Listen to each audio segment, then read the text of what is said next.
Los 8 pilares de la prosperidad por James Allen. Capítulo 1. 8 pilares. La prosperidad se basa en un fundamento moral. Popularmente se supone que descansa sobre una base inmoral, es decir, sobre el engaño, la práctica aguda, la decepción y la codicia. Es común escuchar incluso a un hombre inteligente declarar que ningún hombre puede tener éxito en los negocios a menos que sea deshonesto, considerando así la prosperidad en los negocios, algo bueno, como el efecto de la deshonestidad, algo malo. Tal afirmación es superficial e irreflexiva y revela una total falta de conocimiento de la causalidad moral, así como una comprensión muy limitada de los hechos de la vida. Es como si se sembrara beleño y se cosecharan espinacas, o se construyera una casa de ladrillo sobre un lodazal, cosas imposibles en el orden natural de la causalidad, y que por tanto no deben intentarse.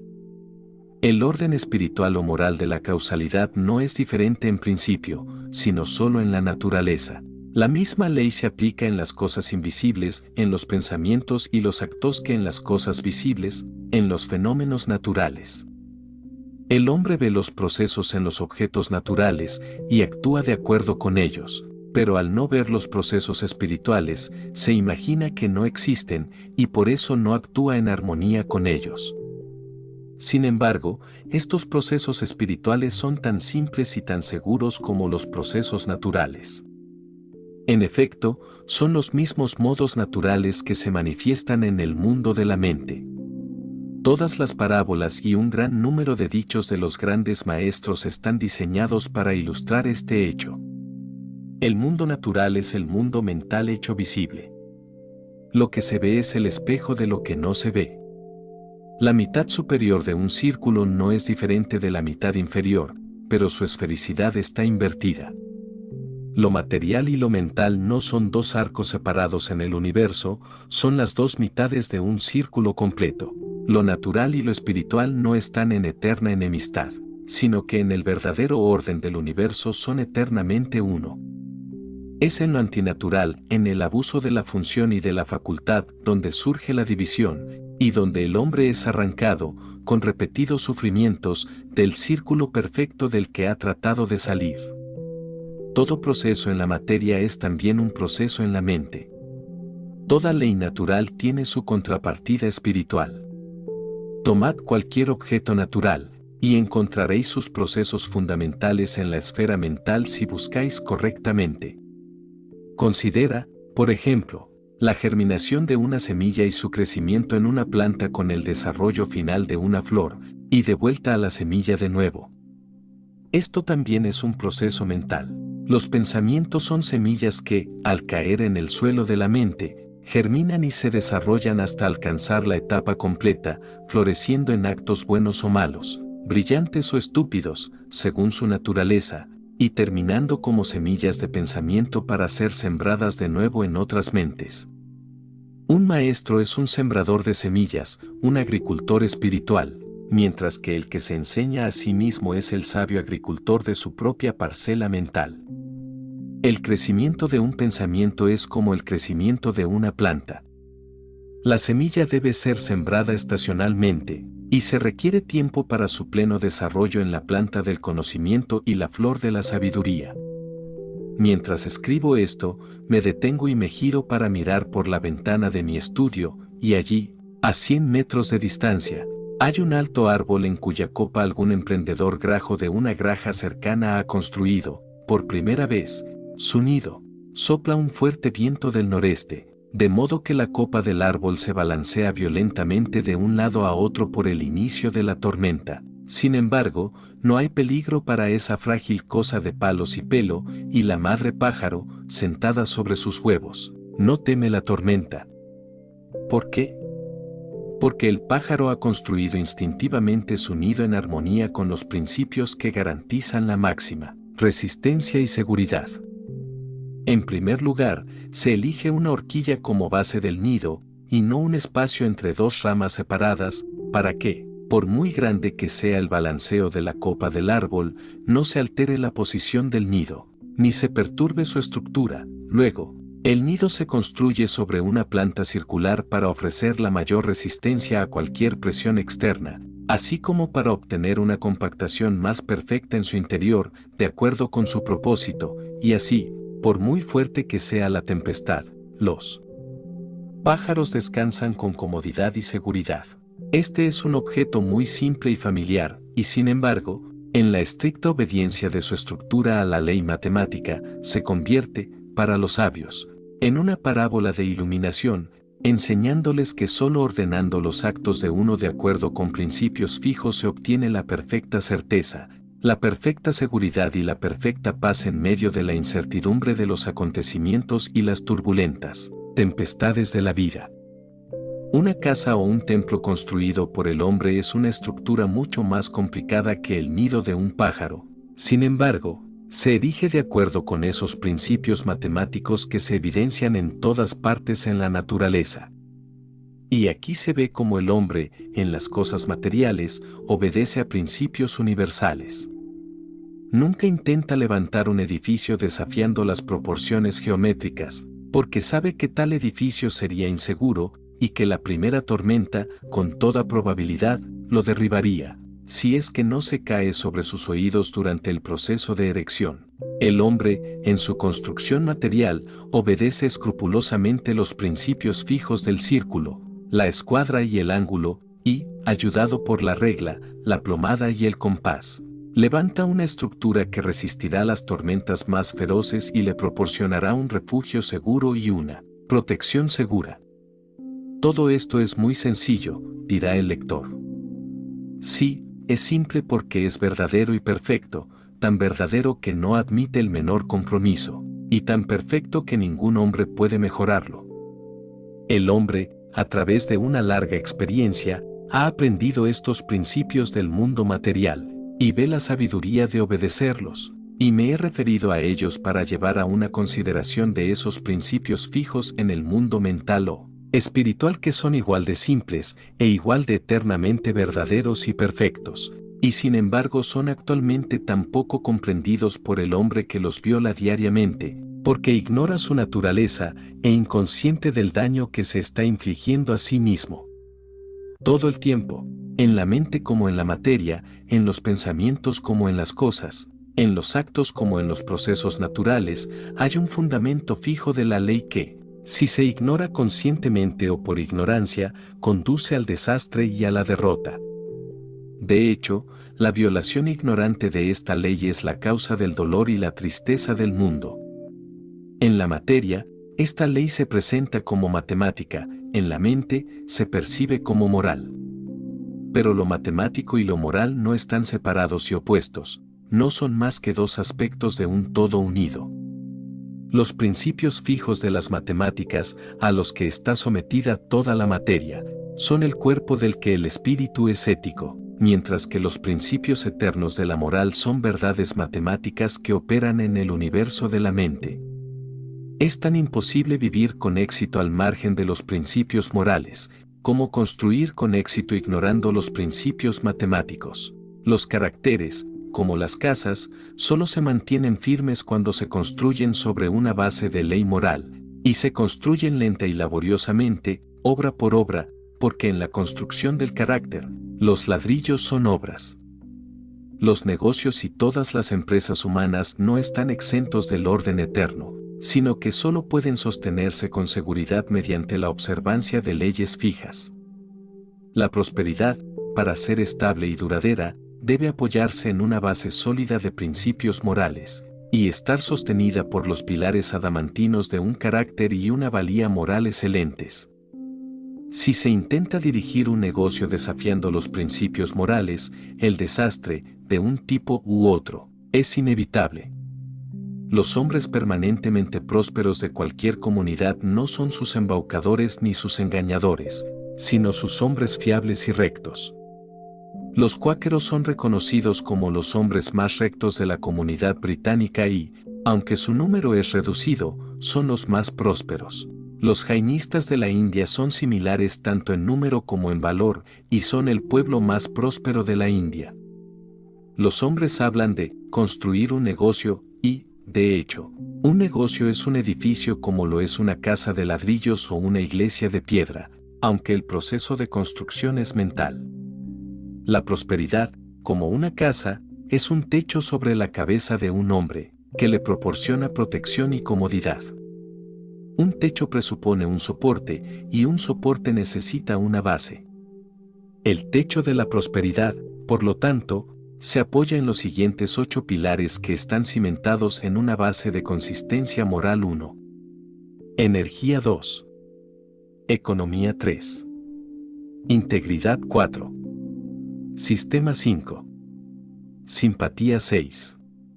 Sinceridad 7. Imparcialidad 8.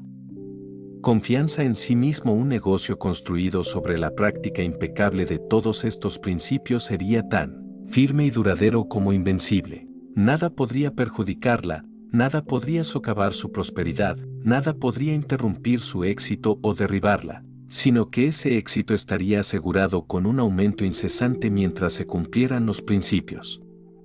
Por otro lado, si estos principios estuvieran ausentes, no podría haber ningún tipo de éxito, ni siquiera podría haber un negocio, porque no habría nada que produjera la adhesión de una parte con otra, sino que habría esa falta de vida, esa ausencia de fibra y consistencia que anima y da cuerpo y forma a cualquier cosa.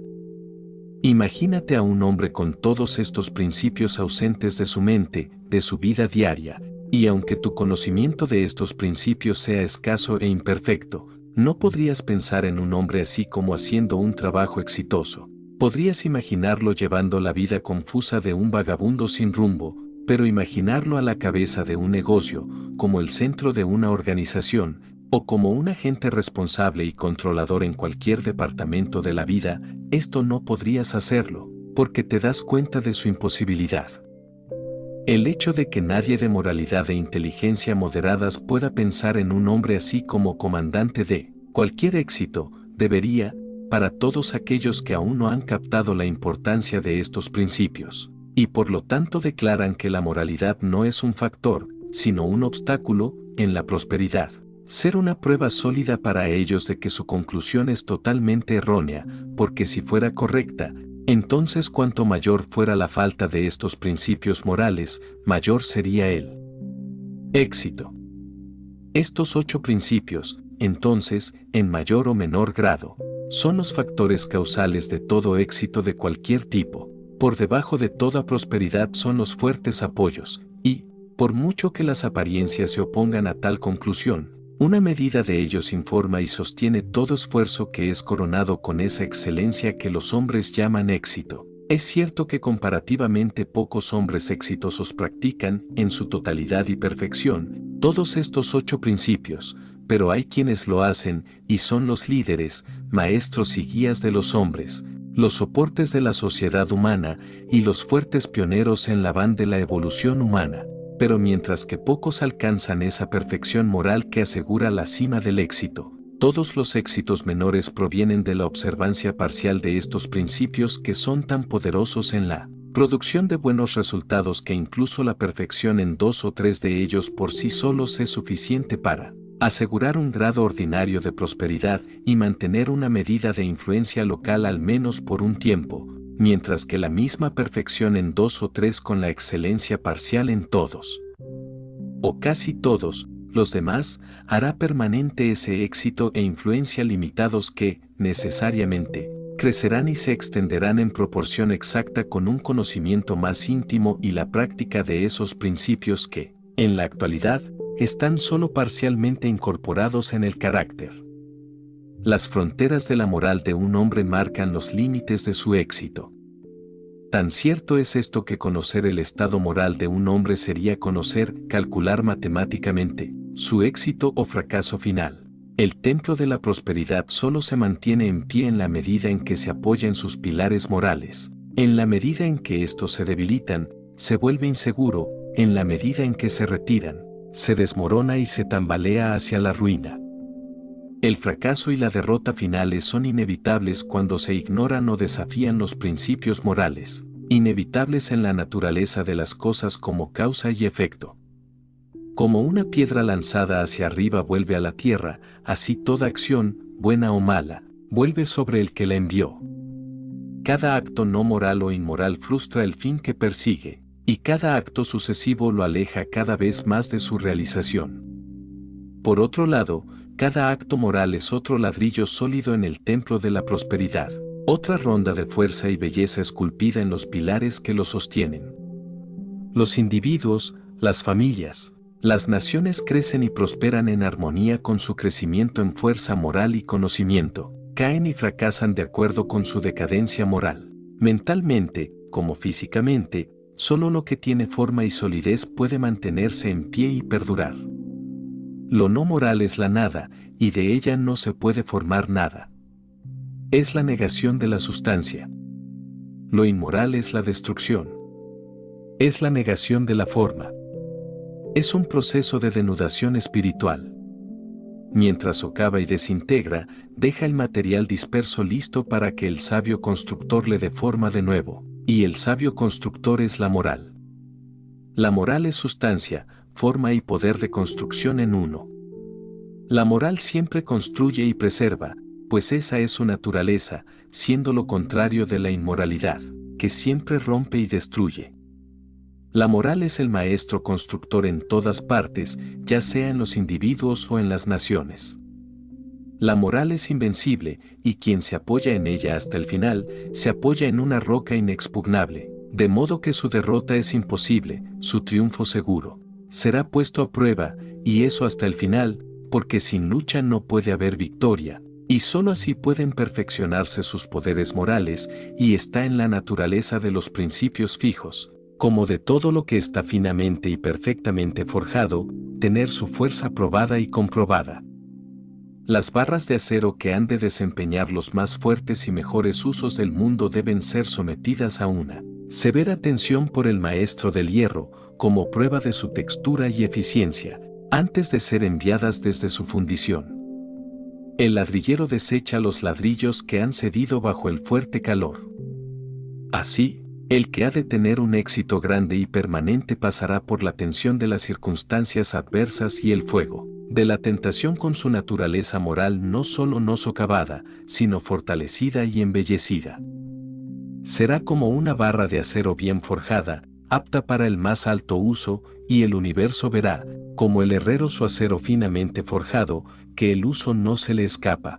La inmoralidad es atacable en todos los puntos, y el que trata de mantenerse en pie sobre ella, se hunde en el pantano de la desolación.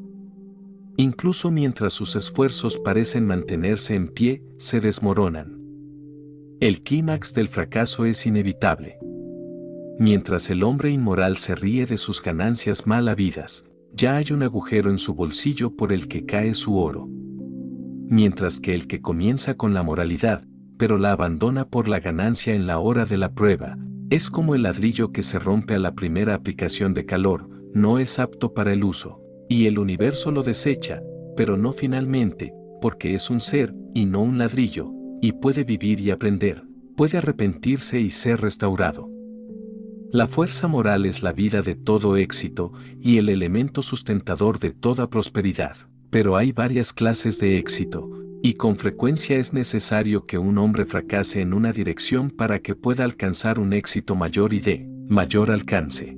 Si, por ejemplo, un genio literario, artístico o espiritual comienza tratando de hacer dinero, puede ser, y a menudo lo es, para su beneficio y para el mejoramiento de su genio, que fracase en ello, para que pueda alcanzar ese éxito más sublime en el que reside su verdadero poder. Muchos millonarios estarían sin duda dispuestos a trocar sus millones por el éxito literario de un Shakespeare o el éxito espiritual de un Buda, y considerarían así que han hecho un buen negocio. El éxito espiritual excepcional rara vez va acompañado de riquezas, pero el éxito financiero no puede compararse de ninguna manera con él en cuanto a grandeza y esplendor. Pero en este libro no me ocupo del éxito del santo o del genio espiritual, sino de aquel éxito que concierne al bienestar y a la felicidad del hombre y de la mujer en general, en una palabra, de la prosperidad que, si bien está más o menos relacionada con el dinero, siendo presente y temporal, no se limita a él, sino que se extiende y abarca todas las actividades humanas, y que se relaciona particularmente con esa armonía del individuo con sus circunstancias que produce esa satisfacción, llamada felicidad, y ese confort conocido como prosperidad. Para la consecución de este fin, tan deseable para la masa de la humanidad, veamos ahora cómo operan los 8 principios, cómo se levanta el techo de la prosperidad y se asegura sobre los pilares en los que se apoya.